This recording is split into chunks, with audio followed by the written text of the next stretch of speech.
All right. Hello, everybody, and welcome to another episode of the JimFear138 podcast. Thank you all very much for tuning in. And I bring another special guest, the one, the only, the writer of the Soul Cycle, the reigning dragon of horror, Brian Niemeier himself. Brian, thanks for coming on the program, man. Thanks for having me. Again, thanks to everybody for listening. So did you have a, because you got in contact with me about coming on, if I remember this right, and I'm kind of a scatterbrained alcoholic, so I might not. But Notice. Did you have anything particular that you wanted to go over, or did you just want to just talk? Let me tell you, the reason that I got in touch with you was I belatedly listened to your excellent episode with Daddy Warpig, my co-host, on Geek Gab, which everybody should also check out on YouTube, SoundCloud, and now iTunes. And yeah, both of you kept dropping my name. I was just turning beet red. You know, I was just so humbled by it. But it seemed like you had some stuff you wanted to discuss. So I'm really here to take your questions and just talk about whatever. Okay then. Well, if I get to pick your brain for a minute. Yeah.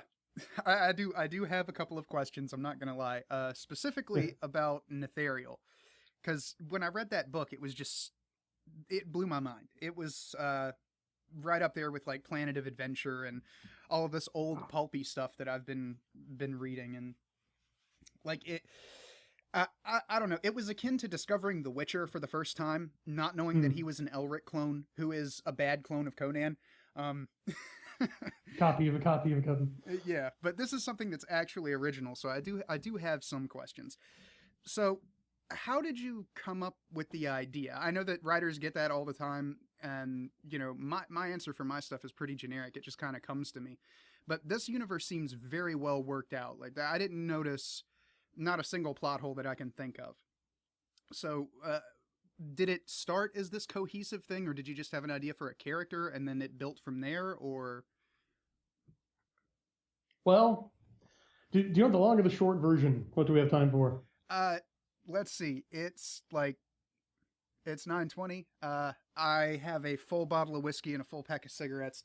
I'm good to go all night, man. Whichever version you feel like. It's dark out and we're wearing sunglasses. Damn straight.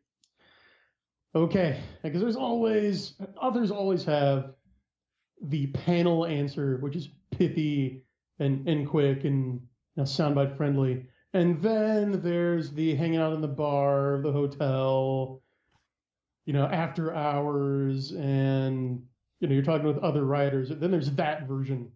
So I'll just go ahead and tell you the full story as well as I can remember it, because I've been working on this universe for about 17 years now. I know it predates 9/11. Yeah, so that's probably one of the reasons why it feels so fleshed out, because it is. I spent a lot of time polishing and sanding. And I mean, I think I've made a joke about it before, but I'm actually deadly serious. Like, if you wanted to, you could turn Netherial into a full RPG setting, and it would make sense. Yeah, I know, because I did.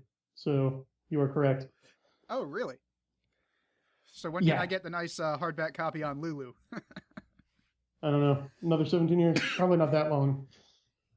Because I found something out. I'm not a game designer. I'm very much a fiction writer.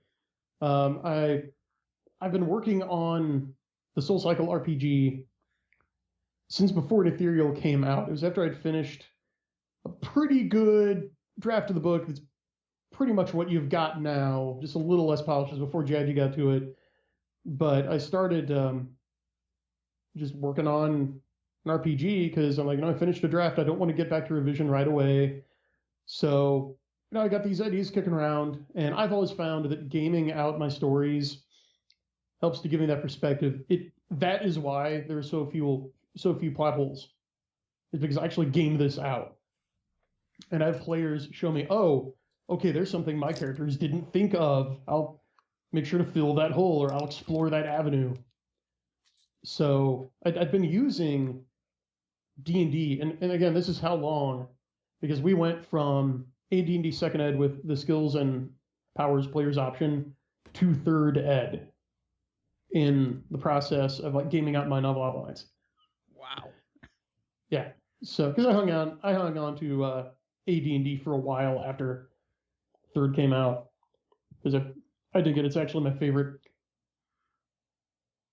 Anyhow, Yeah, third ed was pretty good. That was the one that I started with. Well, third I ed is started with great. 3.5 actually, but splitting hairs. Yeah, that's fine. But anyway, so yeah, I would game this stuff out, and I figured, okay, well, you know what? Nothing perfectly expresses really the game mechanic that I'm running off of. You know, my magic system, as Brandon Sanderson would say. So I thought, okay, well, let's make this. So I've made a percentage-based system, okay, where everything is a skill, because you don't have to be a particular class to learn how to use workings. Now, to use nexism, that's an inherited ability that not everyone has, and some races have more of a penchant for it than others. But workings are just skills. They're basically high-level math. Anybody can learn to use. Just one organization has made it illegal for anyone else to learn or teach it who is not a member or who has a license from them. So you can have a license from the guild or be a member of the guild to learn and use workings legally. And the penalties for using them illegally are pretty harsh. So they're just skills. I wanted players to be able to have access to them if they really wanted to. You know, it's kind of like getting a piece of like military grade tech in Cyberpunk or something. You know, if you're not a steersman but you want to learn a working, Yeah. or it's like in Star Wars, learning a force skill in there after Revenge of the Sith. Okay, you know, during the Empire. Yeah. Okay. It's like that. So it exists, but yeah, I've had a couple of test campaigns. My normal group likes it, but then I brought it to some really hardcore guys, like a group that has members of the group that at Gen Con for like 4 years in a row took first place in Wizards of the Coast official D&D tournament. Okay, so these guys are serious. Wow. Yeah, they have nice plaques and everything. And they said it's a bit too BRP. It's a bit too basic role playing. You know, they liked the story that I had going on with it, but they didn't like the mechanics as much. So I decided, okay, before this thing is ready for prime time, you know, I just need to have some serious game designers take a look at it and, you know, see what can be streamlined, what fat can be trimmed. I might need to scrap the whole system and start over. So it's going to be a while, if ever. Although they did say, yeah, you've put way too much work into this not to eventually sell it. So I would we'll probably tell you the same thing. Okay, well, so there we go. It's unanimous.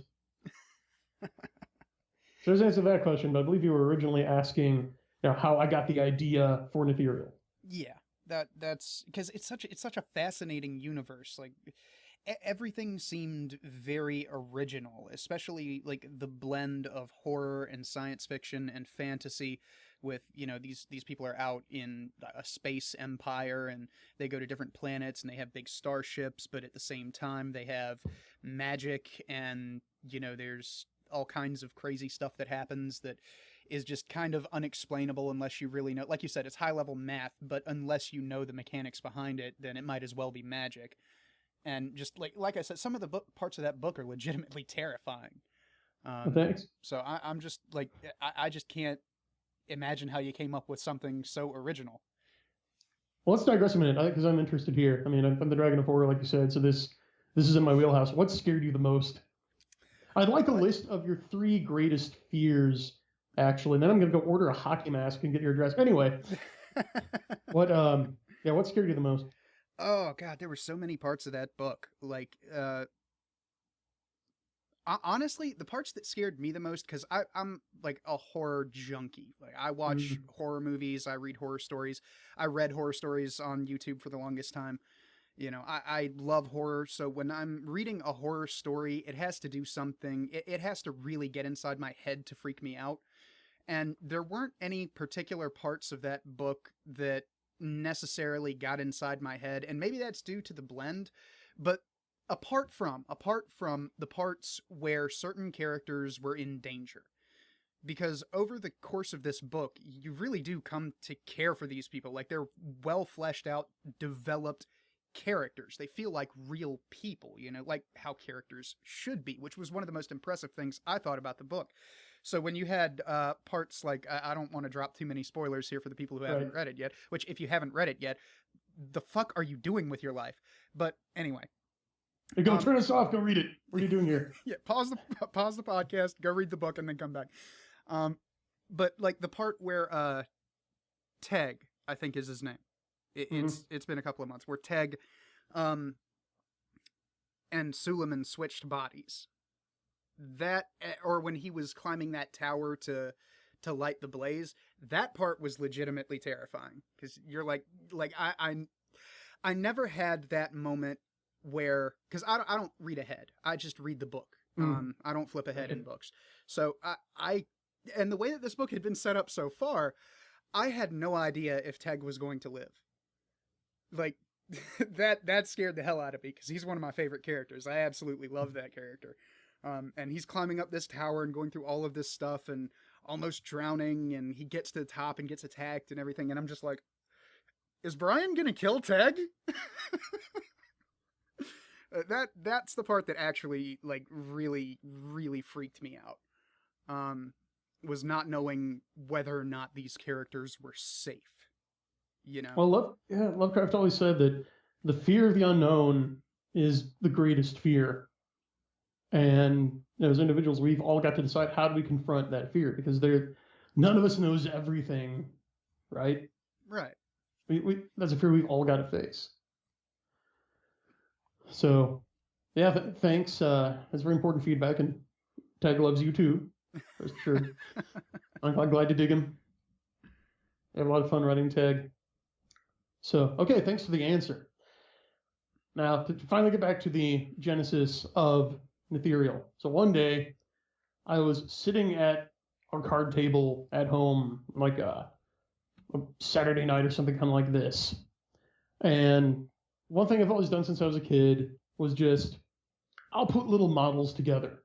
Like, not even out of model kits. Sometimes I'll do that, but just out of scrap. Like the old frames of like Warhammer 40K figurines. After I punched out the figs and glued them together, just the plastic frames that are left, I'll just like cut those up and make like the little skeletons of like creatures and spaceships and stuff. Okay. Yeah. And then sometimes, like when I was a kid, I'd go out back and like stuff some black cats in there and shoot them with a bottle rocket fired out of the back end of a wiffle ball bat. Good, clean, wholesome fun. So I've always enjoyed taking things apart more than building them. Suppose that says something about me psychologically. So I just got the idea. I'm like, I want to make this black, just menacing looking ship. It's like just all sharp angles and just honestly ugly, but kind of impressive looking, just kind of intimidating. So my original idea was kind of like a stealth bomber, only way bigger and with some more, with a wider beam, if you will. Yeah. Yeah. So I started working on that, and it started kind of taking on a life of its own, and the project started getting away from it. I actually remember I had the TV on in the background, and the remake of Beverly Hillbillies with Jim Varney as Jed Clampett was on in the background. Remember that clearly? So, and I think it was like right after he died or something, so perhaps the spirit of Jim Varney inspired me. I don't know. But the man was a national treasure. But I just got this idea, and I hadn't read it yet, but I just heard about it. I come across the story, Those Who Walk Away from Omelas, by Le Guin, I believe, wrote that.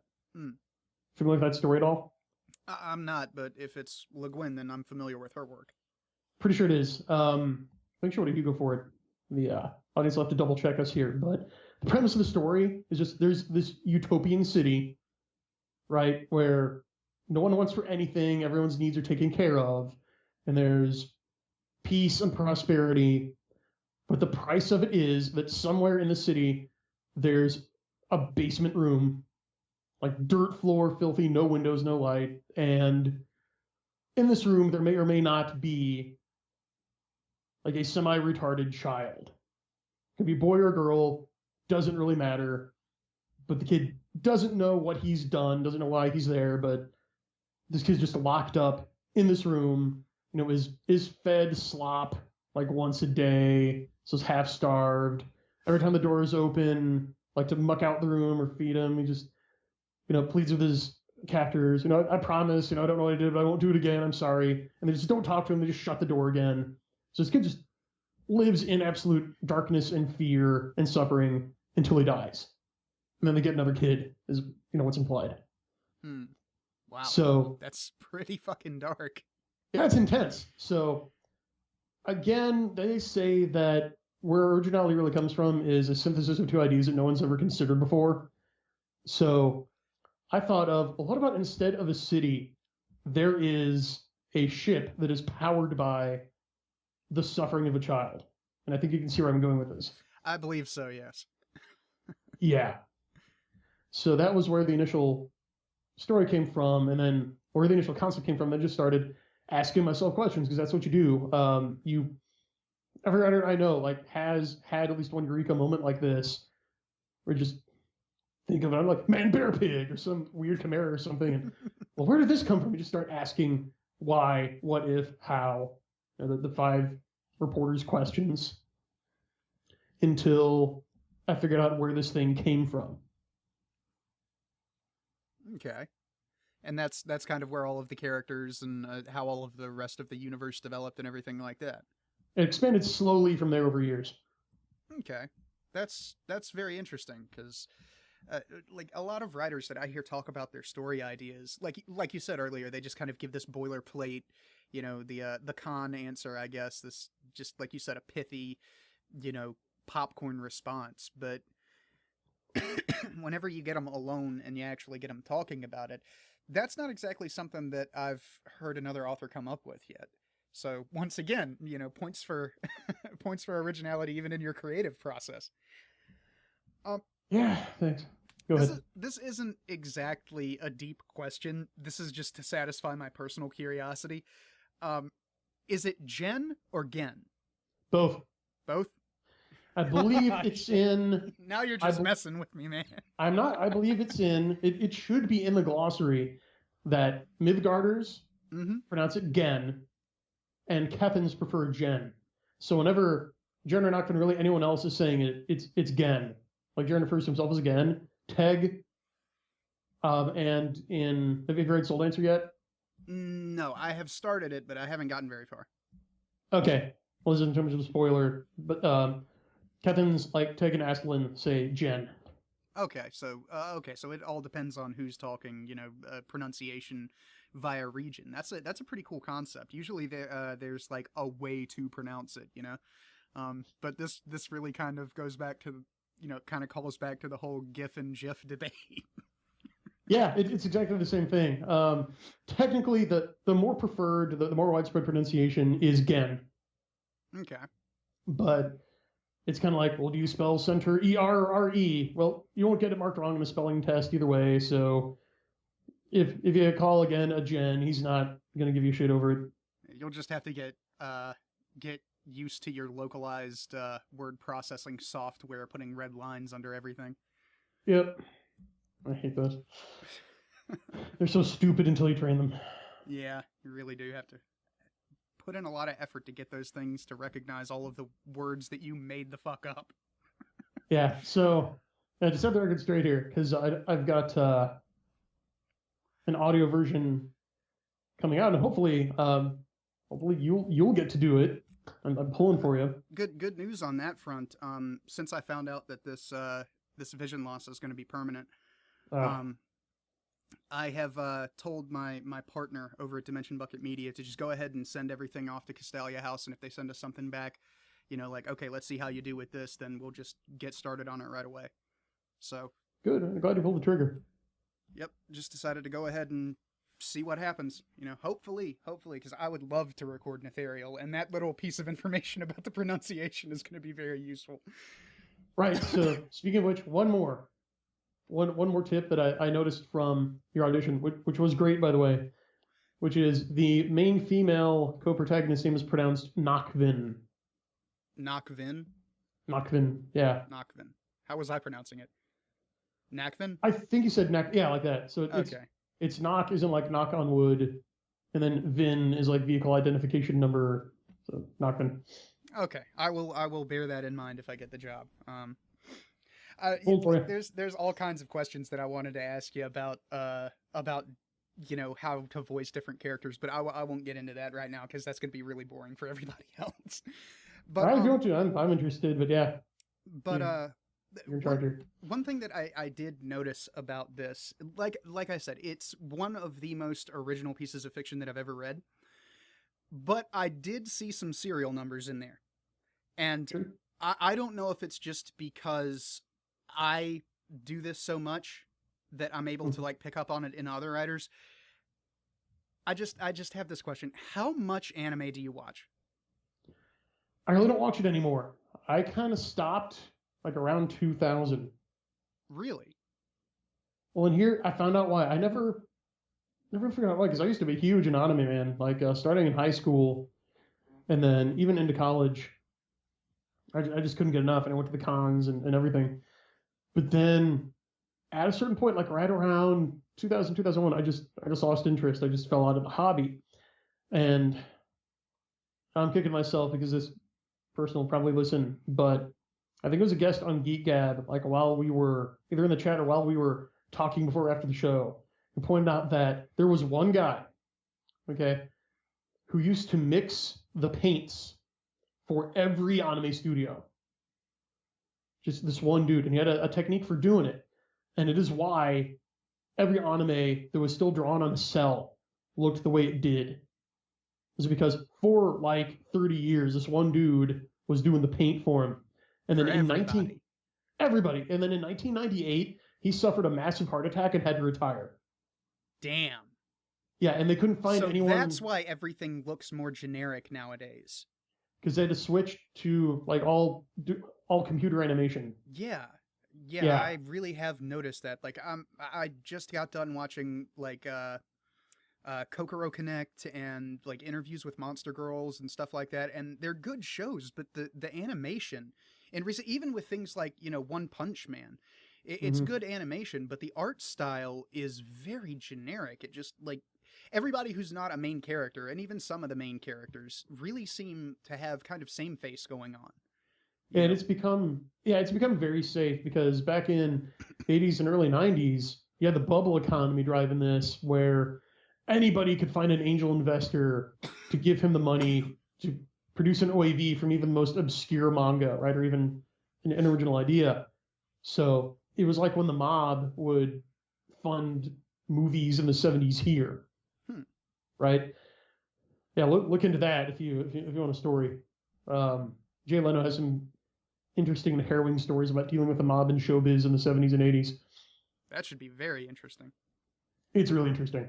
Like, well, one quick aside, there was, and you can find this on YouTube. I think he's talking to Joe Rogan, but where Jay and his wife were, I believe, in Vegas, and they'd been like he'd been hired to play what was obviously a mob function. It was like a wedding or something. And after they'd arranged a limo for him, and he gets into the limo after the event, and he's in the back with his wife, and they're about ready to go to dinner or something, and his driver was clearly, visibly, like a mob goon. There's one of those guys that look at him, you can tell. And his wife kind of whispered to him, like, is this a guy, he's like a made man or something. She's like, oh, don't worry about it, honey. I'll get a gun later. So he's kind of like joking with her. And the guy turns like, Mr. Leno, here, take mine. And he hands Jay a piece. And Jay's wife's eyes just go as big as saucers. Jay's like, oh, no, it's okay. He's like, no, it's okay. It's okay, don't worry. The serial numbers are all gone. You just throw it away in your troop. And Jay's like, no, I couldn't. He's like, no, you can take it. He's like, okay. And so Jay has this like almost really illegal gun with the serial numbers filed off. And as soon as they get out of the car, he just throws it in the first garbage can. That's beautiful. Yeah. He's got other even more interesting stories. But yeah, so where this relates to anime is just in the 80s and 90s, all sorts of original crazy stuff was getting made, and now it's just all corporate. It's all, we've got to be familiar. So anime is kind of like how Hollywood is now, where, well, if this series doesn't remind people of something from Eva or Dragon Ball Z, we can't do it. I don't know. I've noticed some originality. Like, of course, like One Punch Man, reminds me of all of these fight animes like Fist of the North Star and Dragon Ball Z and stuff like that. But it really is a masterful piss take on the whole genre of fighting animes, while also doing fighting animes better than anything that's come out in the past 10 years, including the recent Dragon Ball series that they've done. But anyway, the reason that I ask about the whole anime thing is because I noticed some serial numbers in in Ethereal. And the big one is Jaren's Rodcaster. Mm-hmm. I have to ask, is that a kind of veiled shout out or accidental reference? Because I know what you're going to ask, and I'm going to blow your mind. So go ahead and ask it. Okay. Is that a veiled reference or an accidental reference to Outlaw Star? Nope. No, really? I wrote that before I ever saw that show. Really? Really. It's just... That is cool as hell. It's a case of the two guys inventing the telephone at the same time, man. I mean... Yeah, that's amazing, because like Outlaw Star is the only thing I've ever seen that did magic weapons. Like, where the bullets are actually powered by magic. And then Ethereal comes along, and I'm sitting here like, wait a minute. There has to be a connection here, but no, apparently not. That's incredible. Nope. And I can prove it. Because if you look at the internal logic of the weapon, it's totally different than Outlaw Star. In Outlaw Star, Gene's caster fires magic bullets, which are actually bullet rounds that are just enchanted, and they have different effects, right? Right. In Ethereal, and I even say this, the reason that the Gen came up with the Rodcaster is because they were fighting what are, for all intents and purposes, mages. So they figured, well, we will use our enemies' weapons against them and destroy them in the process. So it was a way of, it was a 1-2 punch, 2 birds with 1 stone. Like, we're destroying the enemy's rods while kicking their ass with them. Okay. So what Rodcaster ammo literally is you take a rod and you cut it into thumb-sized pieces and you load it in there. Okay. So the gun doesn't do it automatically. It's not like in the first Mass Effect where they have just a block of metal slide into the back of the gun and it shaves it off automatic. You actually have to make the ammo for it. Yeah. Here's the difference. Rodcasters themselves are not worked. They're not magical. Okay. The ammo is. With a Zephyr, the gun is magical and the ammo is not. Okay. All right. That makes sense. That's why you can also front load it, just muzzle load with a full-sized rod and blow it all at once, which has some unpredictable effects I'm not going to spoil. Yeah, we'll keep that part. I'll just say that was a really, really good scene. Thanks. But yeah, the Rodcasters are dual purpose. Anyway, go ahead. I just had to know because that seemed way too close to be a coincidence right there. But that kind of did blow my mind. I don't really know where to go from here. No, because I remember seeing the show for the first time on Toonami. It was the first time I saw it. Back when Toonami actually played good stuff. Yeah, and it was right after it. I actually sat down and filled a notebook with I'd just gotten done designing the tech for an Ethereal, actually. And I remember watching and going, oh, fuck. Now we're going to get accused of ripping this guy off. Yeah, and here we are. We've come full circle. The prophecy has been fulfilled. So, yeah. Well, then there's also what would really... Well, I didn't accuse you of ripping him off. Just... Right. To be clear, I thought it was just like a veil, because I do that all the time in my writing that I've never published anywhere. I'll just slip references in, some subtle, some not so subtle. But yeah, I just had to know because like I say, sure. I do that all the time. So I was just wondering if that was, but. Sure. There are places where I definitely did, but that wasn't one of them. But really, and that wasn't even the similarity between Outlaw Star and Ethereal that I thought people would call me on, that I was most afraid of. It was actually the Melfina Elena analog. Melfina Elena. Yeah, the similarities between Melfina and Elena. I thought people would. Oh yeah. Now that you bring it up, yeah, that does make a lot of sense. I But didn't no, even make that connection. good. Because again, she's not. They're. Yeah, I think that's the thing that made me that gave me pause just before I asked you any of this stuff, was it's so different. Like it could be a reference to, or like this was my thought process while I was reading, like, okay, this could be a reference, but it's done so differently that if it is a reference, it's a damn good one. And you took that idea and did something else with it that was just, it might as well have been completely original. And it turns out it was. So, you know, there's similarities to Outlaw Star, but similarities don't necessarily equal a causative relationship, I guess. Well put. And yeah, Outlaw Star is one of my favorite anime series. I love it, but the creator of that series and I seem to have been drawing on some of the same influences, I suppose. Because I did watch a lot of anime, read a lot of American comics, watched a lot of horror movies. So I've said this in interviews with guys like Russell Nyquist and John Mollison, that I think one of the reasons that, because I really don't think my work fits into either the pulp revolution or superversive SF or blue SF perfectly. It's its own thing. Yeah, but everyone from those different movements can find something to like in it. And I think the reason is that I avoided the trap that sci-fi writers who set out and said, okay, I want to be a sci-fi writer. Because if you start on that path, well, nowadays, what does that mean? That means writing in the tradition of Clarke or Van Vogt or Heinlein or Asimov. Like that. Yeah, or even Paul Anderson, Jerry Purnell, Orson Scott Card, some of the newer guys. And other than Frank Herbert, I've never read him. I have not read what's considered to be like the big three. Well, okay, I listened to a radio play of Nightfall by Asimov and hated it because I can't do characters. But yeah, I think I tried to read 2001 and just couldn't. Oh no, I do not blame you. Like I said, I watched the movie and immediately I had to watch it for a class in college. It was actually a pretty interesting class. It was like about sci-fi and the apocalypse, like religious apocalypticness. So it was a very interesting class, but I really didn't see how 2000, we also read Childhood's End, which I enjoyed, but looking back on it from the perspective that I have now, it's like, wow, okay.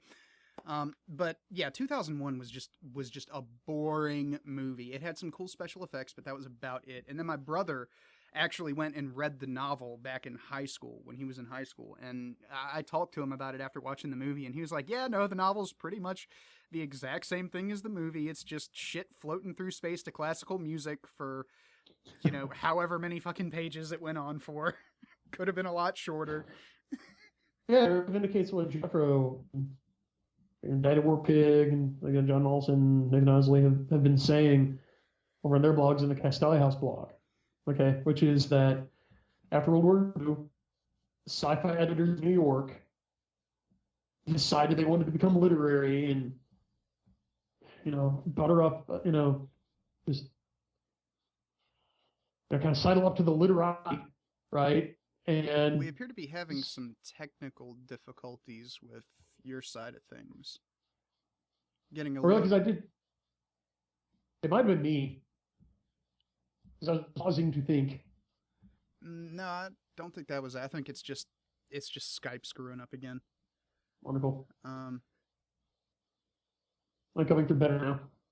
Not exactly, but we will soldier on. Please, everybody, forgive us for these difficulties, because I finally got Brian here, and I don't want to give up this chance to talk to him unless Skype drops the call actively. So, I think it's my internet connection. It might be. I had this problem with Daddy Warpig. I'll tell you what we can do. let's go ahead and cut the call, and I'll stop the recording, and then we can start it up from your end because I'm running the call and the recording right now. And we'll see if that works better, and then we'll start the recording back up. And let me try and think while you're doing that too. Okay. Let me just stop here. Please pardon our dust. We will be back with you in a moment, folks.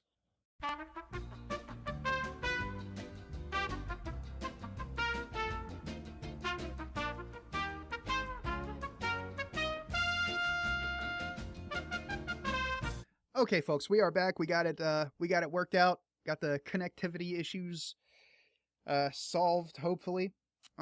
So, what was we talking about when we cut off? I don't know, but let's just start talking about something else, and then I'm sure we'll eventually circle back around to it.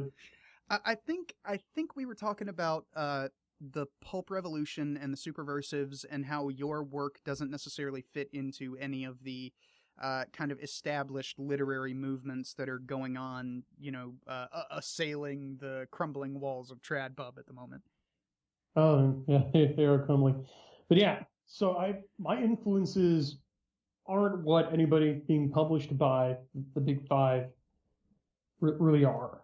Because I came at it secondhand, filtered through the lens of anime, or through the lens of American comics, or through 80s and 90s slasher films. So the ideas are still there, but they've really been stripped of their literary pretensions. Nightmare on Elm Street isn't really trying to say anything too terribly profound. Yeah, I mean, if there's one thing that you can say for the slasher movies back in the 80s is that they weren't exactly the most pretentious things on the block in the day. No, they're simple. Although Wes Craven did have a degree in philosophy, and it came through. It wasn't message fic by any stretch of the imagination. But there were certain questions brought up in his work that, like, you can tell that the guy behind that has a little bit of a learned background, I suppose. Mm-hmm. Right, exactly. Or you watch my favorite Wes Craven movie, The Serpent and the Rainbow. That's one that I have not seen. Oh, you need to see that. There's a lot going on there. It already sounds interesting. Well, like A Nightmare on Elm Street, it's the other Wes Craven movie that was partly inspired by true events. Oh, okay. Because you know how he read the LA Times article about, I think they were the Cambodian refugees, kids who were dying in their sleep of like massive heart attacks. They basically died from fear. And that's partly where he got the idea for Freddy Krueger. I did not know that, but that is fascinating. Really? So do you know anything about the origins of Freddy Krueger? Because that's worth Not really, no. Like, honestly, I don't know what the hell's wrong with me. Like, usually when I get into something, I do all of the research on it and, go look up all these obscure little interviews with the creator and stuff like that. I'm putting you on the spot because this is a digression, but... Oh, no, go for it. I'm glad to inform you this. Yeah, so Wes Craven came up with the idea for Freddy Krueger from three sources, three events in his life. One was the LA Times story I was talking about. The other was, I believe it was an Australian Maori legend about a spirit from the dream time who would stalk people and kill them in their sleep, in their dreams. And then finally, he got the look for him from a terrifying incident that happened to him as a kid. He was home alone as a kid one rainy day and saw like this like fleeting motion go past his front window. And he went and looked out the side window. Like a flailing motion, or just a flea, like someone moving past his window. Okay. So he went to the next window over to take a look, and this bum, like this vagrant, just basically jumped up and scared him on the other side. Just popped up in the window, and it was the most hideous thing Wes had ever seen. And he was dressed like Freddy Krueger, had the ratty fedora and the sweater and everything. I don't know if he had the sweater, but if you watch New Nightmare, Freddy. Oh, yeah, I've seen New Nightmare. New Nightmare's a good one. Yeah, where the coat is it's not black, just kind of blue, I believe. Yeah. Blue or green. Yeah. He was dressed like that. And his face was, I don't know if he was burned, but his face was disfigured. Mm. And it scared him. He just locked all the doors and windows, just basically hid until his folks came home later. But it really made an impression on him. I could see that making an impression on a little kid. Well, kind of similar to David Lynch's impetus for Blue Velvet. You ever heard about that? No. Have you ever seen Blue Velvet? I have not. I'm not the biggest David Lynch fan. I'm more of like, Carpenter, Craven, Cronenberg kind of guy. But oh, me too. But I will tell you, I totally understand your version of Lynch. It's not necessarily an aversion. I just haven't delved into his work all that much. Blue Velvet is a great place to start. I highly recommend it, if only because you'll get so many other references from other movies and TV shows, because it's really quotable. but I'll leave that there. But yeah, so that's where he came up with the idea for Freddy Krueger. Now the sweater was specifically designed because red and green are the two hardest colors for the human brain to process when they're together. No, I know how that is. I get all kinds of like weird, uncomfortable feelings when I see someone wearing those colors. So my Christmas sweaters is a video. So yeah. So Freddy's wardrobe it's made to make Freddy uncomfortable to look at. Okay. So there's a little bit of human psychology going on in the character design there. That's neat. Well, yeah, because I believe Wes Craven had a dual major in philosophy and psychology, so he knows what he's doing. That explains a lot, to be quite honest. Yeah. Like a whole lot. Yeah, doesn't it? So, but yeah, Serpent and the Rainbow it's about voodoo. It's actually an adaptation of a book by, basically the author is a botanist, and he basically wrote a Gary Stu character who's the main character of the book that's based on him, and Bill Pullman plays him in the movie. And in real life, he investigated the blowfish powder that is supposedly used to create real zombies, like put someone into like a state of hibernation. Yeah, like voodoo zombie trance kind of thing. Yep, and like his actually now apparently there's a medical application to like anesthetics and stuff. And it's about him like going to the rainforest and going to Haiti to research this stuff and like find out how zombies are made, and gets more than he bargained for. Okay, I'll definitely have to check this out. Yeah, gets more than he bargained for in a Wes Craven kind of way. So, yeah. So what's the name of this movie again? The Serpent and the Rainbow. The Serpent and the Rainbow. Okay. Also the name of the book. Yeah. Serpent and the Rainbow. I'm definitely gonna have to go look this up. Yeah, let me know what you think.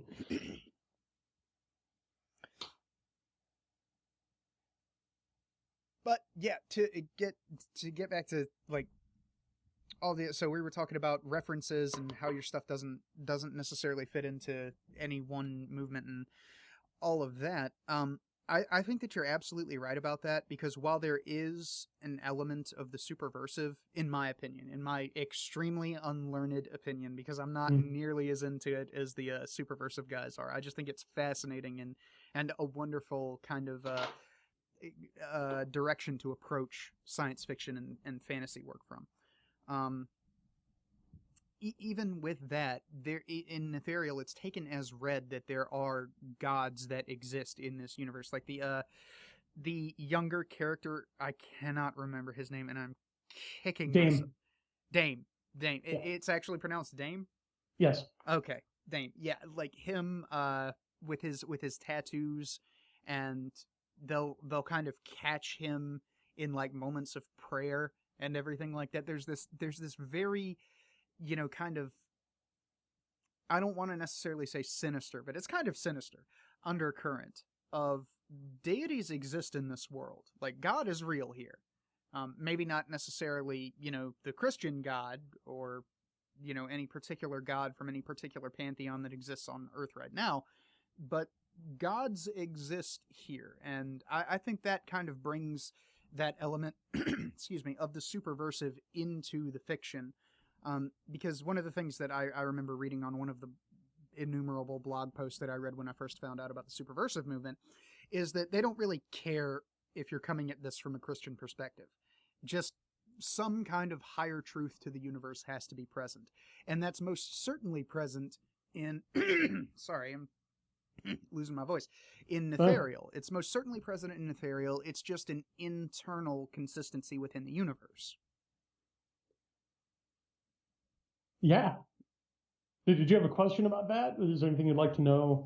I mean, if there's anything you'd like to talk about with that, I'd be more than interested to hear about it. Because like how you came up with the religious systems, or like a clearer picture. But as spoiler free as we can make it. But I don't personally care about spoilers. I'm just saying that for the audience. Like if there was no one that was going to listen to this, then I would just sit you down and pick your brain for 3 hours over your book. Well, the audience is what we're doing this for, so I understand. Yeah. So yeah, open-ended religious question. Yeah, go ahead and get a drink of water, because I'm more than happy to. I got a little bit right here. Good. More than happy to expand on this at length. Yeah. So we're talking about Wes Craven, whereas his background is in philosophy and psychology. My background is in history and theology. That's my forte. That definitely comes across in the writing. Good. I'm glad I didn't take out all those student loans for nothing. So I approach this from a systematic theology point of view. And in terms of it being menacing, that's good. It really pleases me to hear you say that, because here in the West, whether or not someone's a believer or not, our conception of God is shaped by Christianity. Oh, most definitely. So I wouldn't contest that at all. Okay, so we've got this idea that of God being intrinsically benevolent and compassionate, and even having become one of us. God even understanding us, and to the point of living as a human for like 33 some odd years. Yes, and that's really the Christian paradigm shift. Like, I believe it was either Chesterton or Lewis who said that paganism was the biggest thing that had ever been in the world, and Christianity was bigger. But these ideas I just talked about were completely alien to the pagan mindset. Mm-hmm. Where their idea, because they had an idea of salvation hang on. as well. Let's just define paganism right quick. What perspective on paganism are you working from here? Because there's a lot of different versions of paganism, and that can include like Greek theology and Norse theology and Chinese and Japanese theology, and all kinds of stuff can go into paganism. So are we talking about Absolutely. some kind of amalgamation of that, like modern day Wicca seems to be, or is there a specific paganism that you're working from? I'm working from classical paganism, so mainly Greco-Roman, but also this will definitely have a bearing on Norse and Germanic systems, right, as well, and even to some extent, things like Japanese animism. So, and yeah, even like later on, especially in the Soul Dancer, we do get into more of the Hindu and Buddhist ideas, because it's called the soul cycle for a reason. But no, like the Sorry, that would just tickle my funny bone a little bit. Yeah, but the Greeks and Romans specifically, well, they had a concept of salvation, but none that a Christian would recognize, because Christians think of a personal salvation from sin through the passion and resurrection of Jesus Christ, and that the grace is released thereby. In the ancient world, especially in the Greco-Roman world, fate was the idea. It was this all-encompassing, inescapable reality that fate binds everyone. Every creature. Right, like with Oedipus and mm-hmm. that whole myth that with like nothing that they did over the course of that story, there was no way they could have taken an action that would have changed the way that story worked out. Right, it's all predetermined. It's all decreed beforehand. Right, and you cannot fight it. Even the gods are bound by fate. Fate is even above the gods. But their idea of salvation was like, you don't appeal to the gods to cleanse you of any moral iniquity, but to kind of intercede on your behalf with fate, because a man's fate is different than a god's fate. Okay, so even though a god Apollo cannot change his own fate. It is decreed, right? Loki is going to Start I believe Ragnarok, essentially. right. He's gonna, I believe, be killed by his own son, or devoured by a predator. I think Yeah. Thanos does eat him. Yeah, I believe so. And there's nothing you can do about that. But because of the difference in order of being, a god has more clout with fate when it comes to mortals. So a god can't really bargain with fate on his own behalf, but he can intercede with fate for a mortal, just like you or I. If there's an ant crawling along and be like, okay, does this ant live or die? I can change this ant's fate by stepping on it or not, right? Okay. So it's scaling. So, just like human beings kind of have dominion over, lesser creatures, gods can intercede with fate on our behalf and kind of put in a word for us. So that was their ideas, like, save me from my destiny, save me from my fate because I can't. And that's why I make sacrifices, like to help crops grow and to avert disasters. In ancient Rome, they had the College of Augurs, where if there was a plague or famine or a drought, these guys' entire job, and they worked for the state, they were civil servants, okay, because they had an established religion. Their job was to, read the auspices like bird entrails or cast lots or what have you to try to find out, okay, why is this happening? Have we offended some god? Or then, when we know why it's happening, who do we ask? Which god is best placed, best positioned to relieve it? So they would figure out why it's happening, who to petition to fix it, and then they would formulate like a liturgy or a sacrifice to appease that god so it would get taken care of. And sometimes it could just be something as simple as like, just sacrifice a bull, we're all good. Or perhaps, the public officials need to declare like 7 days, like a 7-day public feast. Everybody's off work and we can drink wine and, celebrate in God's name. Or it could be bury a bunch of these political prisoners alive. And that's what I'm getting at, which is to basically everybody else, like outside of Christianity, the gods are not necessarily warm and fuzzy and friendly. They are terrifying, and their motives are not even really comprehensible. There's so many, like I keep bringing up this podcast, and I'm not getting paid to shill this guy. I just really like his podcast. Go ahead. The Myths and Legends podcast. He delves into like Greek and Norse mythology a lot, and he tells the stories in a really entertaining way, and he does his research. Like I follow the guy on Twitter, and he's got pictures and pictures of just books and books and stacks of mythology books and stuff like that. But nice. A lot of the stuff that he brings up in that podcast, and I'm not just going off his podcast, like I have done independent research into ancient mythology, but like Zeus, just Zeus, like fucking 75% of Greek mythology is everybody in creation going, Zeus, don't put your dick in that, and him going, too late. Yeah, you're not the boss of me.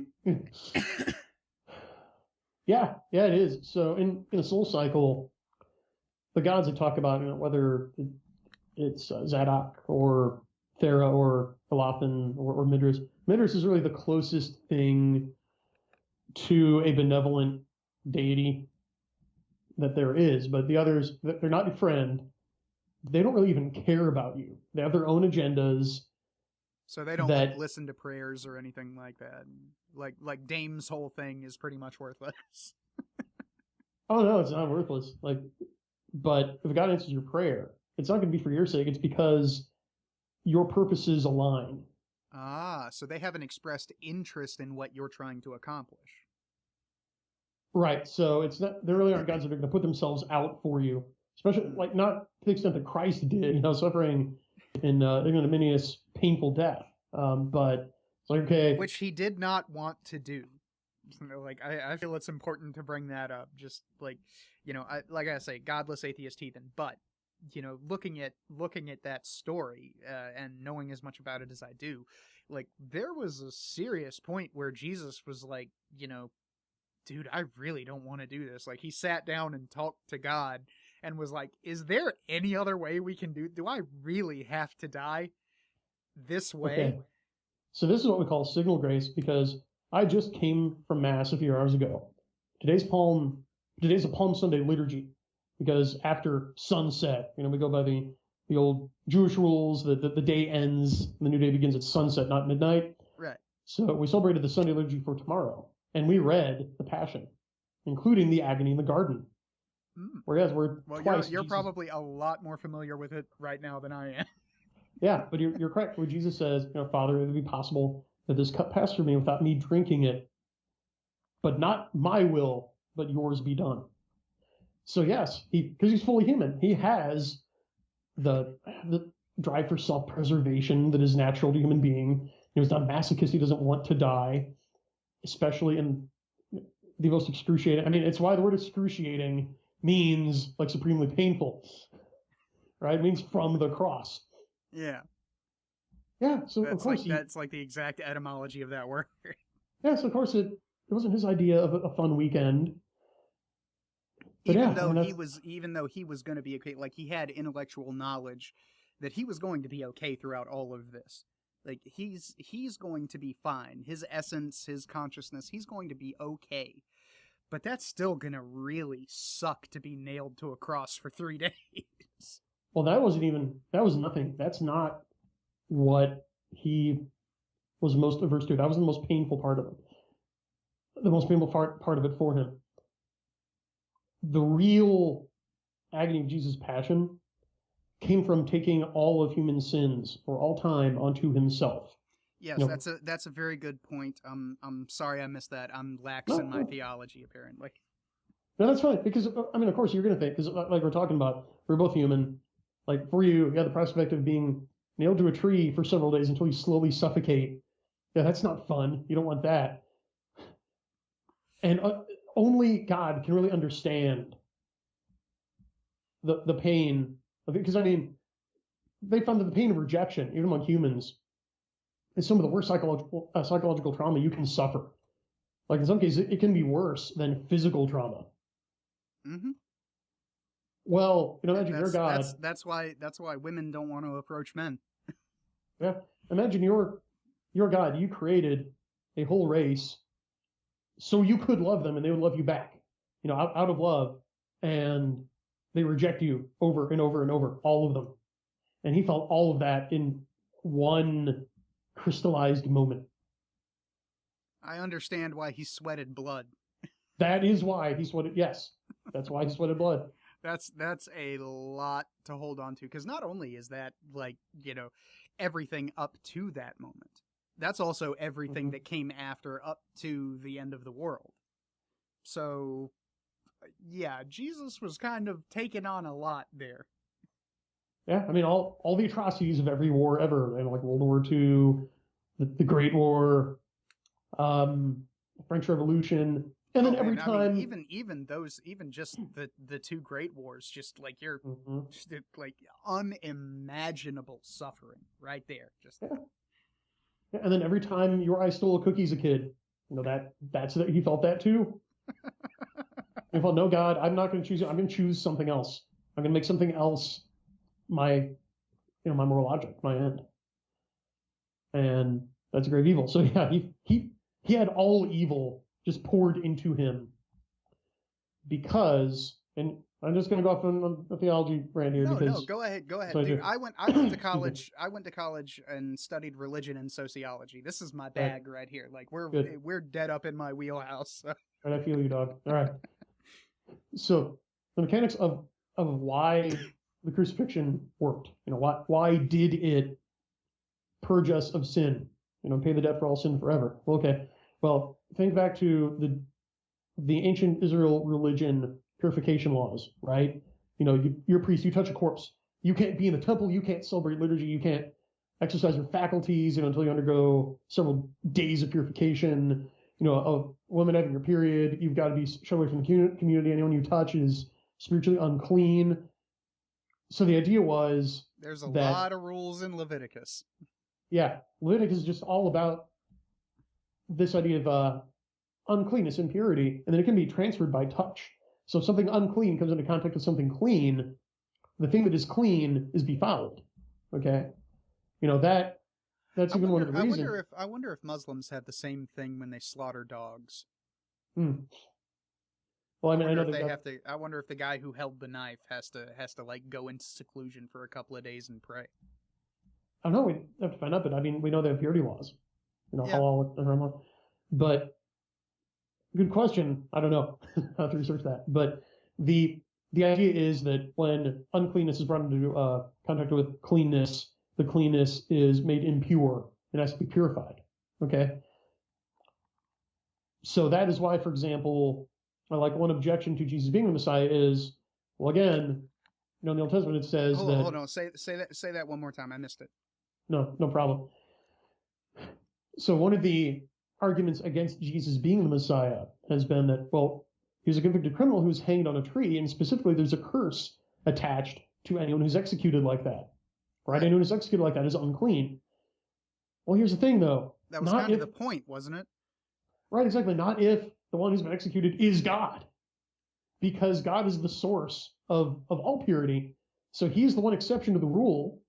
What happens when uncleanness comes in contact with God? You've seen Raiders of the Lost Ark. The movie's theologically correct. The impurity is annihilated. Because uncleanness cannot stand in God's presence. I'm sorry, the Raiders of the Lost Ark thing. I just got visions of Nazis' faces melting in my head, and yeah, well, that's what happens on Golgotha. That's what happens at the crucifixion, man. Is they open up the ark, except not mediated. God is personally there. The ark was if the ark is like a radio for talking to God, well, that's him showing up for a beer, in a chat. Hey guys, how's it going? Don't look at me. Yeah, seriously. Like even Moses is like, I'll tell you what, turn your back. Yeah, that's why. Actually, Ben Shapiro kind of explained that in one of his podcasts, and I'm probably paraphrasing horribly, but like one of the reasons that I really like listening to Ben Shapiro's podcast, despite the disagreements that I do have with him, not just theological, is that every week the Jewish people go through a portion of the Torah. And he does that on air, live. So he goes through a portion of the Torah and he kind of explains what it means from his perspective. And it's very, very interesting listening. And he brought up that bit about Moses and God saying, okay, I'm going to just like put my hand over your face and then you can see my back. Because like God is this, I guess you could say super dimensional thing. Like I say, I'm heavily paraphrasing, but he's Matt Cross, yes. Yeah, he's this super dimensional being. The human mind cannot comprehend the face of God because he's above existence. We can't even fit all of existence into our head. We can't fit something that's beyond existence into our head. So he says, okay, I'm gonna just like block your vision for a minute, and then you can see my back, and then you can see the path that I'm leaving. And that he kind of said that was a metaphor for like the law and the Torah and most of the parts of the Bible, is that God can't tell us everything, because if we knew everything it would blow our minds. We just wouldn't be able to function. But if we trust in God and follow the path that he has laid out, kind of follow at his back, see his path and follow that path, then we'll be okay if God is a just, righteous, and loving God. Yeah, and the gospel agrees with the Torah there. There's much else that Jesus did, but all of the books in the world wouldn't contain it, right? So what do you think about the Apocrypha? Because apparently Jesus wrote a book in that, and I haven't gotten around to reading it yet, but like I don't know if the Apocrypha is, because I know you're Catholic, so is the Apocrypha considered heresy, or like do you guys read that to like know what path not to take, or is it just like completely discounted? Okay, so explaining because that's a loaded word. It has different meanings for different people. So, for example, what Protestants call the Apocrypha, we call the Deuterocanon the second canon, because it is canonical. Okay. Like we have the Catholic Bible has 72 books. I hope I'm getting that right. That's pretty incredible, because like the regular Bible has, I want to say 64, but I'm probably misremembering the number. I believe it's a difference of of 12. It's been a while because I'm a systematic theologian. It's been a while since I had my Old and New Testament classes, like 10 years. Even though I do read it regularly, I don't read the whole thing. Let's see here. It's okay. I don't think anybody's expecting us to be 100% accurate right now, especially I don't want to give a I've been scandal. drinking. Yeah. But that's okay. I've got my external. Okay, 73. Although there is a different accounting. Sometimes one book is split into two, but yeah, so seven books that are different. Okay. So you And guys have like about 7 extra books in your version of the Bible.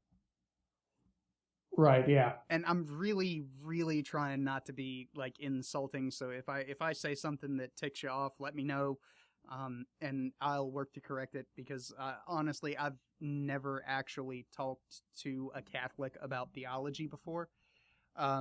So if I say something that's screwed up, or I misinterpret something, or basically if I fuck up, then let me know with regard to how your theology is interpreted, because I'm not all that familiar with Catholicism. So just like forgive my ignorance, essentially, is what I'm saying here. Well, of course, absolvo te. I went to school to help clear up intellectual obstacles and to relieve ignorance, specifically of Catholic theology. So that is why I'm here. So yeah, basically, the books we've got are Tobit, Judith, some additions to Esther from the Vulgate, the Book of Wisdom, the Book of Sirach, Baruch, including Letter of Jeremiah, and then some additions to the Book of Daniel, and then, of course, the first and second book of Maccabees 1 and 2. Mm. Now, like the Ethiopian Orthodox Church, and I believe even like the Greek Orthodox churches, they have what we consider to be apocryphal books that they consider canon. So like the Book of Jubilees and like 3 and 4 Maccabees. I don't know if they consider the Didache, but there's also the Book of Enoch and stuff like that. Right. And stuff that's obviously heretical and Gnostic, like Gospel of Thomas. There's even like Gospel of Judas and stuff. Yeah, but I still haven't read Thomas's Gospel. I think that would make for very interesting reading, though, because that was the guy who was like, I'm not gonna believe it until he shows up.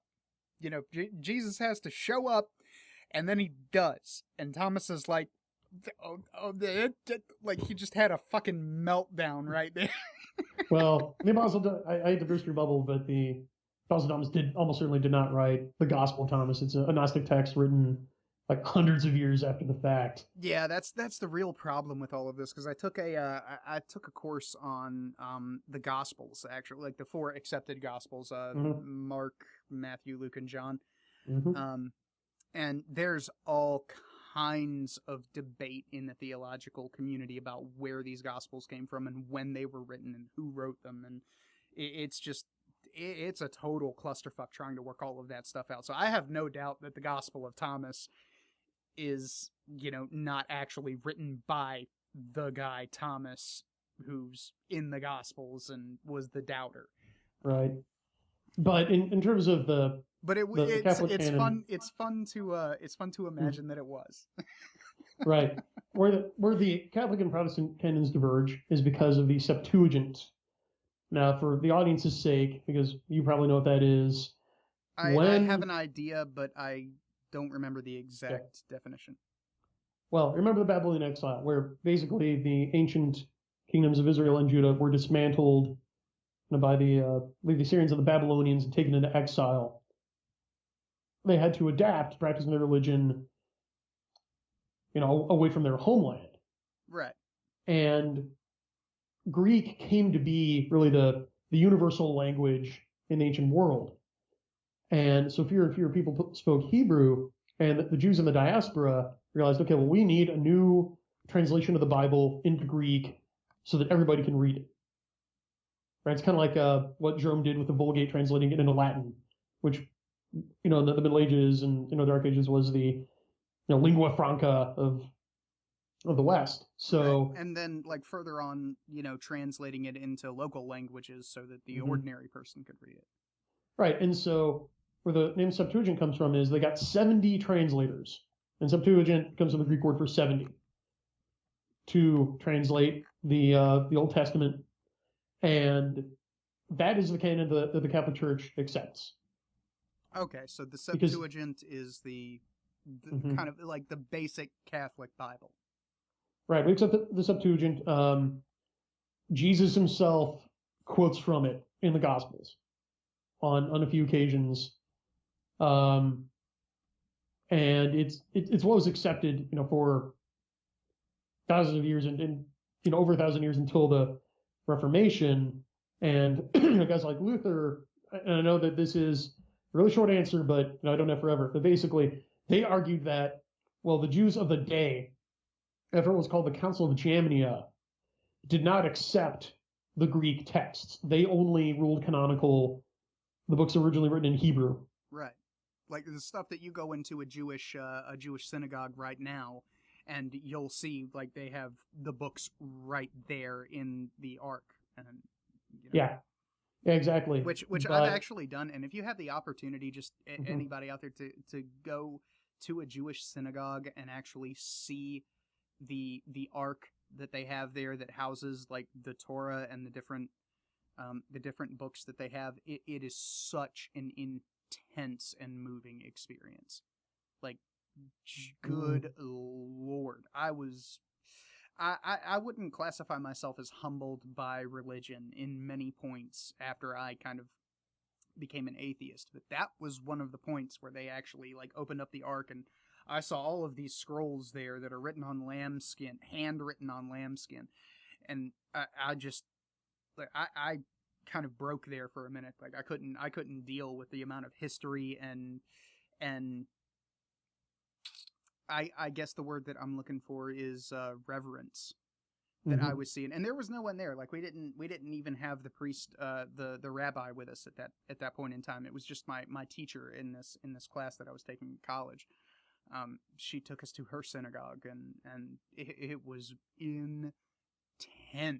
Boy, just you never know where you're going to find channels of grace. So good, and that's an awesome story. So to bring it back to the Soul Cycle, where this originally started, now that people have an idea of what my spiritual background is, yeah, you're absolutely correct. The prevailing cosmology and theology in ethereal are definitely not Christian. Now there are, of course, hints of it because I'm Christian, and well, of course, it's the creator is revealed in the work. Yes, exactly. It's going to bleed through. There's at least one direct biblical reference near the end. Many people who've reviewed the book have spotted it, so it's pretty obvious. But is it something that is going to be revealed fully in the fourth book? Oh, so that's a setup for something later. Okay, I see where you're going. I see where you're going.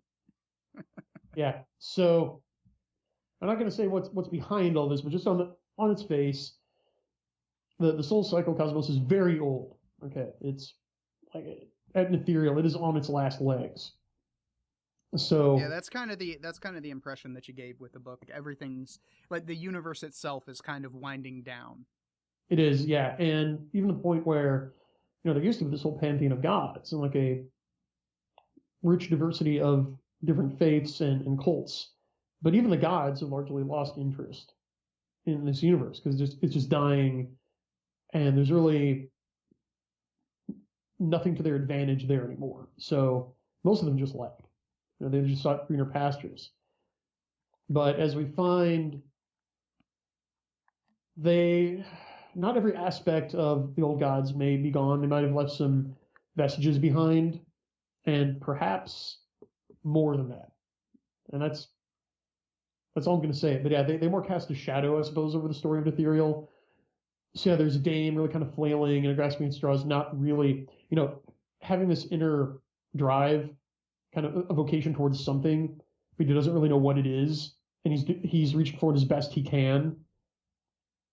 But of course, he's not being led by gentle and loving God who cares about him. So that story doesn't necessarily end happily. Yeah, I think that's one of the things that you really brought forward in that character very well, in my opinion. Like Dame's character, I actually identify with Dame a lot. Because I had that's this terrifying. excuse me, I had this crisis of faith. I don't really like getting into why it happened, but basically my mom died of cancer, and I grew up Southern Baptist. Like, I was in church every Sunday morning, Sunday night, Wednesday night. I was there. I wholeheartedly believed in this, and I had people around me telling me that, oh, she's going to make it through. She's going to make it through, and everything like that. And, when she finally passed, I had this immense crisis of faith. And for the longest time, I still believed in God, but I hated him. And then, I kind of developed beyond that, depending on how you want to look at it. Maybe I regressed, or, different people will interpret it different ways. I'm over it now. I'm not looking for any condolences. I'm just kind of laying out what happened. But I started what could, uncharitably be described as shopping around for different faiths, because I figured a man has to believe in something. You're just gonna walk around with no God watching out for you. What kind of existence is that? Was how I was thinking at the time. So I was kind of reading a lot and groping around for different faiths, and I didn't really have a full understanding of how they worked, so I did a lot of research. So I really kind of identified with Dame's struggle there. He doesn't really know what he's getting into.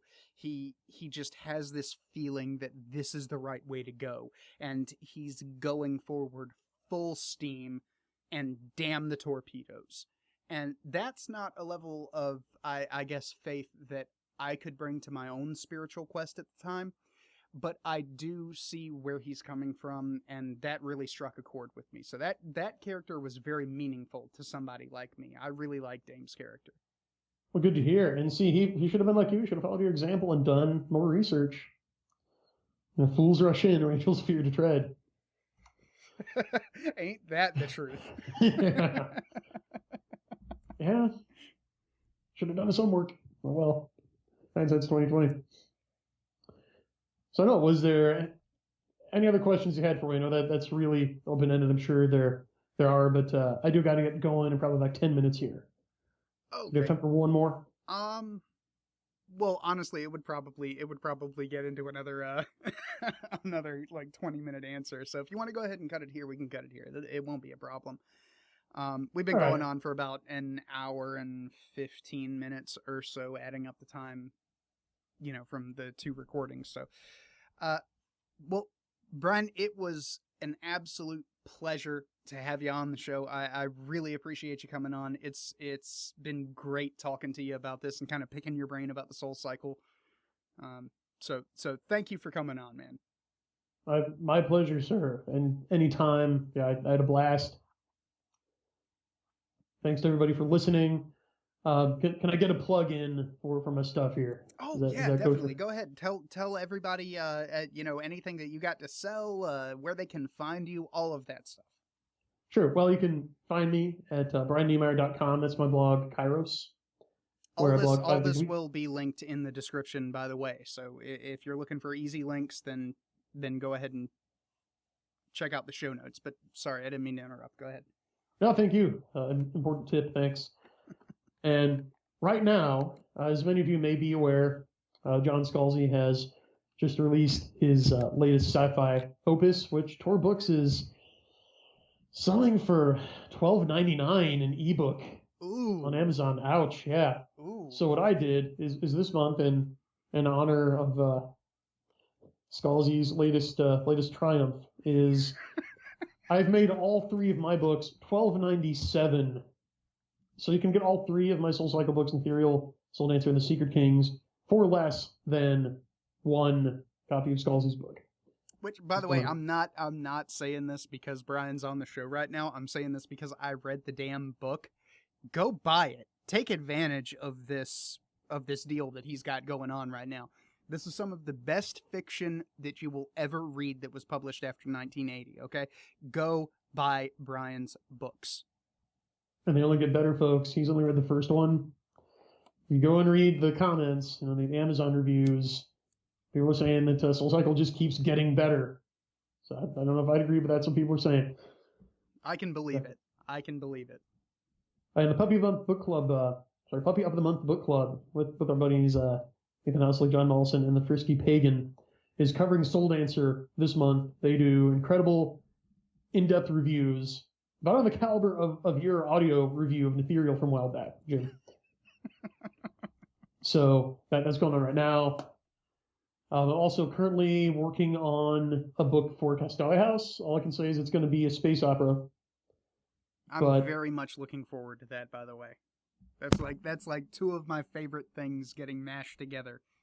All right. It's just, I have full faith that it's going to be awesome. Yeah, thanks. I've only got really like 2 chapters left in the first draft. I'm going to immediately do the second. So hopefully, we were originally looking to get that out next month. We'll see if we can make it.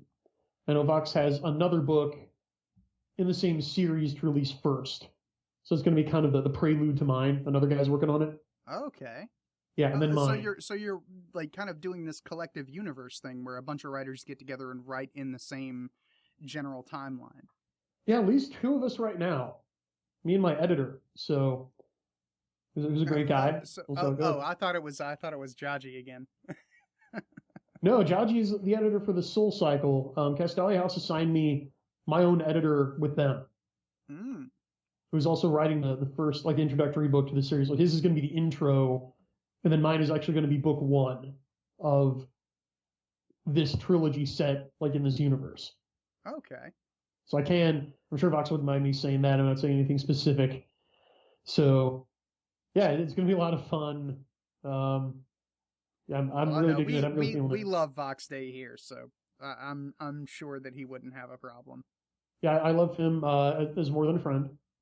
So I can definitely say that. So hey, he's a great. Just saying, Vox, if you're ever in America, look us up for a beer and a steak.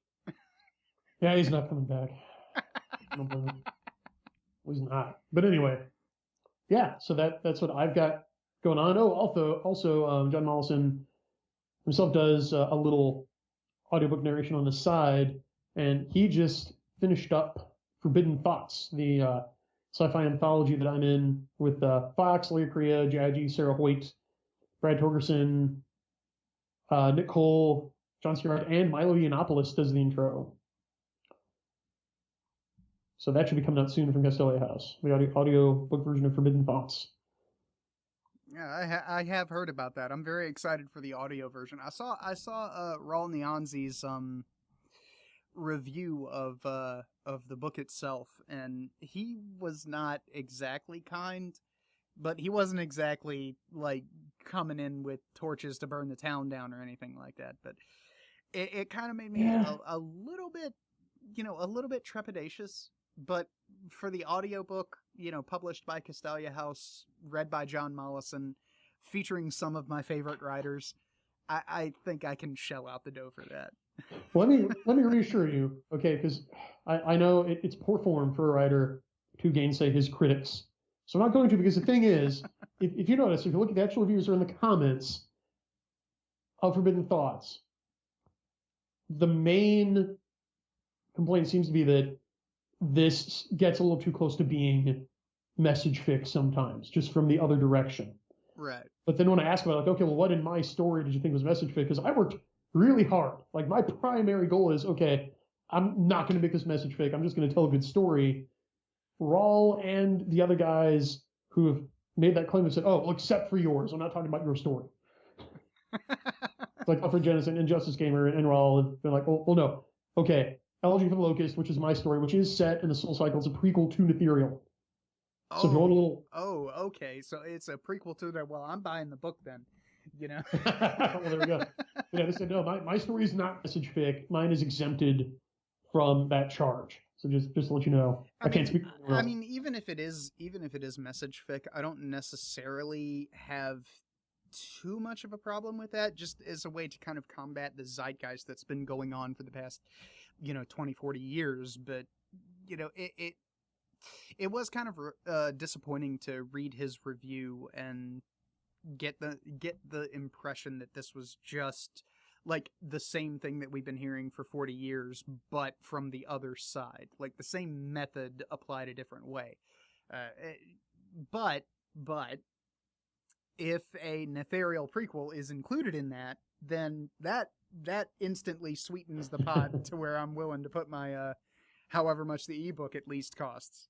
So yeah, it's reasonable. It's like $5. But yeah, Jason Rennie contacted me and said, "Hey, you want to contribute to this?" And I said, "I don't really know what I do." And John C. Wright said, "Well, think of a short story as one chapter of a novel.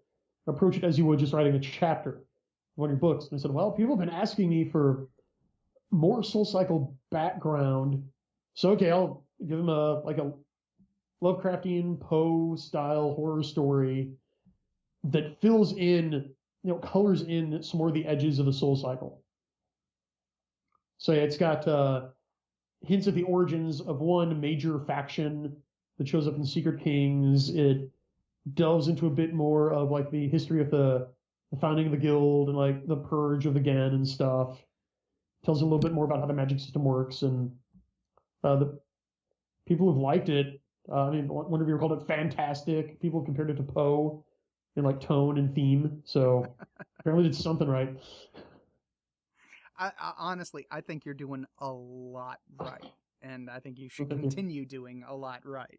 Right back at you. But honestly, I don't think that you're going to be able to help it because given the quality of your work so far, you releasing something that's subpar seems just like out of conception to me. And like I say, I'm not trying to ride your dick here.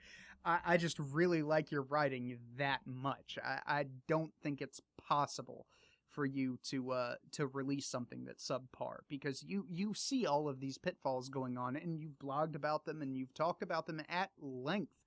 So I think you know where to avoid stepping, and you do a damn good job of not stepping in those places. Thanks. I put a lot of effort to it. It's always in the back of my mind when I'm writing anything. And I'm going to tell you, Jim, if you had been the only person to say that you were entertained by something I wrote, then all the hundreds of man hours I put into it would have been worth it, man. Just for you. So that's another thing that I just got to say before we cut out here. I really do respect you for the approach that you take to your writing. Like you view your readers as your bosses, and what they want they get. So you're out here trying to entertain people, and you take criticism into account, and all of that stuff, as little criticism as there is, but well, I've got critics. It's really encouraging to see somebody come out here and say explicitly, I'm not this big, swinging dick writer who's doing a 12-book epic and you will like what I put down. You come out here and you say, I want to entertain people. If people aren't entertained, then I'm doing something wrong. And I need to listen to these people who aren't entertained and then adjust my method accordingly. It's really encouraging to see that come out because there's too many people out there nowadays who are just I'm going to release a 12-book epic like Game of Thrones or some shit, and damn the torpedoes and all of that stuff. Damn the readers. Who cares what the fuck they think? Well, you'll care what they think when the sales numbers start coming in. Yeah, if you're indie, if you're self-published or with a small publisher like Castelli House, I have yet to come across a Castelli House author or an indie author who has that entitled, arrogant attitude. Mainly, where you find that is with guys published by the Big Five, who are very insecure themselves, and they derive their entire sense of self-worth from being a big sci-fi author. Right? If you've ever seen the nerd hierarchy, where it's like, oh, well, cosplayers think they're better than gamers, who think they're better than furries, who think they're better than more gamers, etc. And at the top is sci-fi authors think they're better than everyone else in fandom. and no, guys, no. We are not their masters. We are their servants. We are dancing clowns dancing in the hope that they will throw pennies at us and then we'll stick to our foreheads and leave a mark, right? That we can collect at the end of the day and say, "Thank you, sir. May I please have another." Like Well, one thing that yeah. one thing that I would kind of add on to that is that if you have a specific vision, like I'm one of those people who, when I write, I just write and the words manifest themselves on the screen, and I have, Mm. I can go in and make it sound pretty, but what happened happened. Uh, so I wouldn't encourage you to, police yourself or alter your vision of how a story is supposed to go simply because people react to it badly. There's Right. been a lot of people reacted to a lot of stuff badly, that actually, excuse me, turned out to be a good thing. Uh, so far as like the context of the story goes, like I just think back to anime that I've watched recently, and then a Mhm. certain thing will happen, and people will freak the fuck out about it for a week straight, and then the next episode comes out, and they're, oh, everything's brought back in context now, and we understand why this cliffhanger, this little thing was left the way it was. So, just kind of be careful with that, because this is supposed to be about, like, I'm not reading your books because you are listening to your audience and taking criticism into account.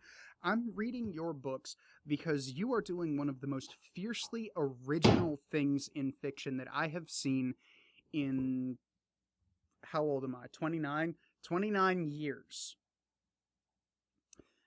That's why I'm reading your books. It's original. It's your vision. It should go the way you think it needs to go. And if people don't like the way that the story needs to go, especially with something like the Soul Cycle, then they're wrong. But it is important to take criticism into account and, refine your writing technique and things like that. But just be wary about taking any criticism out. And I don't need to tell you this. You've published, No, 3 whole books more than me. So. I can always use a reminder, man. I mean that feedback is helpful because a lot of people just come and enjoy the ride and don't think about tipping the valet, and that's fine. No, I want you to enjoy yourself and not feel obligated. But I do appreciate all the feedback I can get, No, and specifically being told why. I definitely wanna tip the valet. I want to tip the valet because the ride was fun, even if I don't like everything that happened along the way. Yeah, not tip the driver, but you telling me why you read my stuff, that is valuable. That I can use. That's applicable. Well, I'm glad to help you out, man. Anytime. Right back at you. Thanks. All right, so we about at the end here, or did you have something else that you want to say? Closing thoughts, finishing up, telling people where they can find you. No, I'm on Twitter. Just Brian Niemeier, big B, big N, everything else lowercase.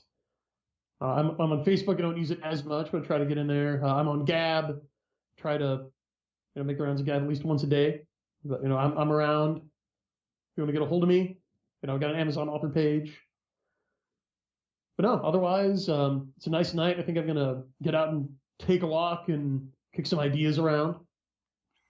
All right, that sounds like a plan. But yeah, like I say, I really appreciate you coming on the podcast, man. It was a hell of a lot of fun tonight. And hopefully we'll be able to do this again sometime. And Amen, eventually, brother. I'm going to have to get Dornell on here and complete the Geek Gab set. He'll tell you all about D&D, all about his game. It's fascinating. I recommend it. Oh shit! I didn't know that he had a game in the works. That should be an interesting conversation. Now I'm gonna have to actually get off my lazy ass and get in contact Yeah, with him. yeah, game he's running. So yeah. All right, but yeah, like I say, thanks again for coming on the show, man. A lot of fun. I have to do it again sometime. And I just hope that everybody else out there wasn't annoyed by all the theological discussion that went down. But yeah, so go follow Brian on all of his social media accounts. Once again, they will be linked in the show notes. Go buy the Soul Cycle series. This is not an if, this is not a maybe, this is not well, it sounds cool, so I think I'll check it out. No, go fucking buy it right now. Go. If you do not do this, Jim has a problem. you go click on the Amazon affiliate link on my blog and you buy Brian's books. Okay? All right. But yeah, okay, so I guess that's the end of the podcast. Thank you everybody for listening. There'll probably be a sponsor roll after the end of this, but whatever, we'll deal with that when we get to it. So Brian, thanks again for coming on. We'll definitely have to do this again. It was so much fun talking to you, man. Likewise. All right. Well, I'll just go ahead and end the recording here then. Peace out, everybody. All right, everybody. Thank you very much for listening. I really do appreciate your kind attention and tuning in and spreading the word and telling people. Very awesome of you. I hope you all enjoyed this podcast with Brian. It was a lot of fun to record and put together. Sorry about the technical difficulties that we had, but unfortunately that was unavoidable, but we did get it fixed, so. Anyway, thanks again to Brian for coming on, and you should all go buy Brian's books. There will be a link in the description to the Amazon page where you can find them, and as I said, they're very good, so you should all go buy them immediately. And there will also be links to his website, and his Twitter, and his Gab. So if there are other places where Brian's at on the internet, then I don't know where they are, but all of that stuff will be down in the show notes. So go check all of that out. And now we get to the sponsors. Just do this at the end of every episode. So if you would like to support what I'm doing here, and help me turn this into a full-time job, which I'm working on it, but you can help me out by buying the Cat Kimbridge audiobooks. I recorded numbers 6, 7, and 8 in this series. It's very good, superversive military sci-fi. I had a lot of fun recording these books. They were very enjoyable to read. And I can promise that you're getting quality when you buy my narration of them, and I do get royalties off of those. So that's one way that you can help me out. Next, Dimension Bucket Media actually has books for sale. Now, they're only in paperback right now. We're working very hard to get them into ebook and audiobooks since those are more accessible to most people and generally cheaper. But those will be coming. But right now, it's all in paperback, and you'll be getting them from CreateSpace essentially. But we have Hell's 5-Minute Tales of Horror, which is the first book by a British author, Hel Richards. Her first published work, contracted out through us. We're very happy to be bringing that to you guys.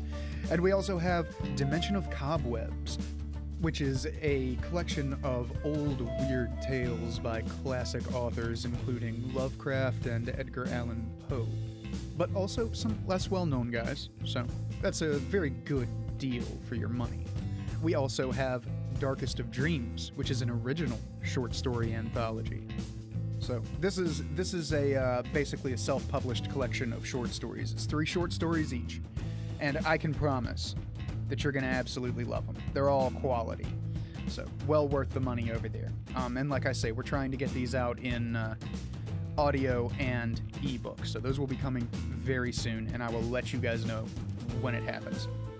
Next, we have Aaron Clary, Old Man Clary, Captain Capitalism himself, the asshole in Asshole Consulting. Aaron is an economist who blogs at captaincapitalism.blogspot.com, and he also runs a consulting business called Asshole Consulting at assholeconsulting.com, where he will tell you how to fix your fucking life problems. So if you fucked up your life, go pay Aaron $35 and he'll tell you how to dig yourself out of the hole. He also has several books, 2 of which I have done the audiobooks for. Now, he paid a flat rate, so I don't get royalties, but they're very good books, and you should go pick them up anyway. There's a lot of good advice in there. Aaron is a good man, and he knows a lot. So, just go check Aaron's stuff out. He also has a YouTube channel if you're more into that. Next up, we have John E. Boyle, the writer of Queen's Heir, which you can find... Oh, man, shit, I need to put that that advertisement up on the blog. I'll put an advertisement up on the blog today, but you can find his books on Amazon under John E. Boyle. That's Boyle. And he wrote Queen's Heir and has contracted me to do the audiobook. And he's been very understanding about some medical problems and other shit that I was going through. So I owe the guy. He also made it possible for me to get medical treatment for my eyes and get my car fixed by sending me an advance on the audiobook. So I owe the guy big time. And the audiobook will be coming out soon. I mean soon. Like, we're talking within a month and a half soon. But yes, you should go and buy the book. Next, we have the affiliate programs, which are Amazon. So if you're going to go do any shopping on Amazon, if you're going to pick up any of this stuff from Dimension Bucket or Aaron Clary or, you know, any of that stuff on Amazon, go over to my affiliate program link. It's not a fake link. It's an actual Amazon link from Amazon, the company. And you just click on it, and it takes you to Amazon. You buy whatever the fuck you want, and I get a percentage as commission for driving traffic to their website. Doesn't cost you anything else. So far as I know, it doesn't infringe on the profits for the person selling the stuff. I think Amazon actually takes that cut out of their third of the money. So, if you're going to buy any of this stuff, go through my Amazon affiliate account. I don't think you'll get a discount, but it would help me out. So that's kind of what this roll of people here that I've spent 6.5 minutes going through is for. It's, if you want to support me, this is how you do it. So next we have mycomicshop.com. I also have an affiliate account with them. Now you can't click on the little GIF that they have, the thousands and thousands of comics thing. You have to click on the words above it that say buy new and used comics at mycomicshop.com. I couldn't figure out how to get the link into the GIF. It just would not let me do that. So I had to just paste the link in there and then, you know, just paste the HTML code in and then put the GIF underneath it. And that's the way that worked out. But if you need comics, this is a very good service. I buy comics from these people all the fucking time. I've never once had a problem with them. And the packages always arrive in like 8 layers. So, like, not even water damage can get, like, you could drop this package. It's a cardboard box. You could drop this box in the fucking ocean and your comics would be fine. They do not fuck around when they're packaging up your material. They want it to get to you and get to you safely. They also have tons and tons of new and used comics. So if you're looking for something specific, you could go on there and find that. If you want old Marvel comics, they have that. If you're, you know, not a fucking scrub and you've already gotten off the Marvel DC woo hype train, they also have stuff by other comic publishers like IDW, you know, and Image and stuff like that. So go over there if you need comics. Good service, highly recommended. I use it all the fucking time. That's why I got the affiliate account. I saw that they had one, and I was like, well, I might as well fucking sign up for that shit.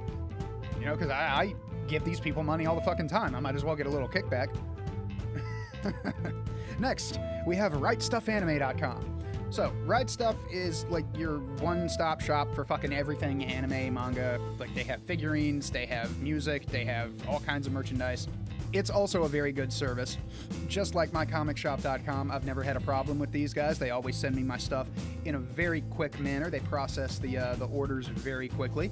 And they always put a lot of packaging in with your items that you're buying to make sure that they don't shake around or get damaged, bounce off the inside of the box and shit like that. I mean, that's where I get all my anime stuff. Like, all of the manga that I buy from Right Stuff. You know, that's why I got the affiliate account, because I've used this service for a couple of years now, and I fucking believe in it, and they've never let me down. So, like I say, I've been giving them money for a long time now. I might as well start getting some kickback from it. But it's a very good service, and you guys should go check it out. Once again, use the affiliate link if you're going to actually buy something. Then we have the Bandcamp. Last, but no, this is definitely least. I got some narrations up on my Bandcamp. You can find those in the store. They're the ones with the really unprofessional looking covers that just look like somebody slapped some text on a black background, because that's exactly what I fucking did. I have no idea how to do graphic design. But those are some narrations that I have. I have my Halloween special from 2014 that I did for my YouTube channel.